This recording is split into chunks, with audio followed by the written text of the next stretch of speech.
বন্ধুরা, আশা করি তোমরা সবাই ভালো আছো, সুস্থ আছো এবং আটটা নতুন ভিডিও নিয়ে চলে এসেছি।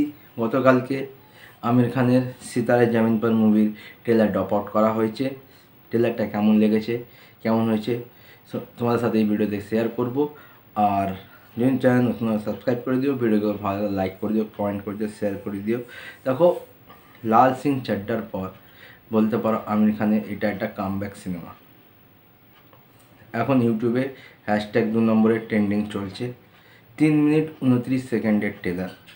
ডাইরেক্ট করছে RS প্রসন্না, BGM দিয়েছে রাম শপথ, লিরিক্স লিখেছে অমিতাভ ভট্টাচার্য, প্রডিউস করছে আমির খান নিজে।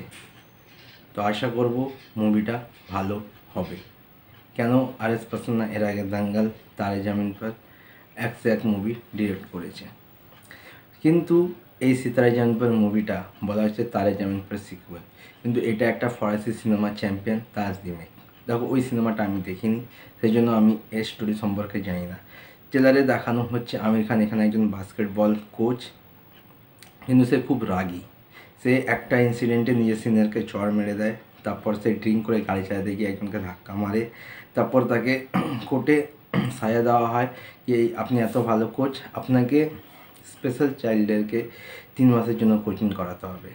তারপরে স্পেশাল চাইল্ডদেরকে সে কোচিং করাতে যায়। এই নিয়ে এই সিনেমাটার গল্প। একজন অসাধারণ কোচ, তার সাথে আরও 12টা স্পেশাল চাইল্ড, তারা কীভাবে তাদেরকে আমির খান ট্রেন করবে, কীভাবে তারা টুর্নামেন্ট খেলতে যাবে, এই জিনিস নিয়ে হচ্ছে সিনেমাটা। যদি ক্যারেক্টারগুলো বলি, আমির খানকে এখানে বেশ একটা ভালো, মানে বইগুলো অরিজিনাল আমির খানকে আমরা দেখতে পাচ্ছি, মানে সে পুরাতন আমির খানকে। আমির খানের পারফরমেন্স নিয়ে তো কোনো কথা হবে না। ট্রেলার যতদূর দেখলাম তার টপ নচ পারফরমেন্স পাওয়া যাবে। সিনেমাটায় একটা কথা গ্যারেন্টি আছে, সেটা হচ্ছে কমেডি। যেখানে তোমরা এক কমেডি সিন দেখতে পাবে, সিকোয়েন্স দেখতে পাবে, ভালোবাসা দেখতে পাবে, ইমোশন দেখতে পারবে, আর প্রচুর হাসির সিকোয়েন্স আছে। যদি এক কথায় বলি, এটা একটা ডিসেন্ট ট্রেলার। আমার তো বেশ ভালো লেগেছে। যারা ওই চ্যাম্পিয়ন মুভিটা দেখেছে তারা গল্প সম্পর্কে জানে, কিন্তু যারা ওই সিনেমা অরিজিনাল সিনেমাটা দেখেনি তাদের কাছে এটা একটা ভালো স্টোরি হতে চলেছে।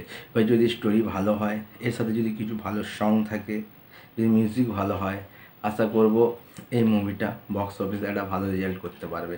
আর চেনেলিয়া দেশমুখকে আমির খানের সাথে বেশ ভালো লাগছে। বহু বছর পর চেনেলিয়া ডিসুয়া, যিনি রিতেশ দেশমুখের ওয়াইফ, চেনেলিয়া দেশমুখ, তাকে মারাত্মক সাংঘাতিক লাগছে। মানে কিছু কিছু জায়গায় ডায়লগগুলো আছে না, বেশ সলিড।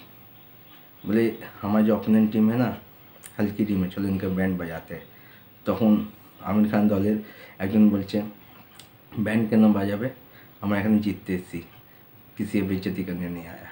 তো কিছু কিছু ডায়লগ আছে, কিছু সংলাপ আছে, বেশ ভালো। এটা ডিসেন্ট ট্রেলার হয়েছে এবং এটাই দেখার বক্স অফিসে কীরকম কী কালেকশন করতে পারে। কারণ রিসেন্ট ইন্ডিয়া পাকিস্তান যে যুদ্ধটা হয়েছিল, সেই সময় কিন্তু কোনো বড় বড় সেলিব্রিটির কাছ থেকে বা তরফ থেকে কোনো কথা বা কোনো টুইট আসেনি। তো এটার হয়তো একটা এফেক্ট সিনেমার উপরে পড়তে পারে। আর হয়তো ভিডিও এটুকু দেখা যাক, আমি থাকো।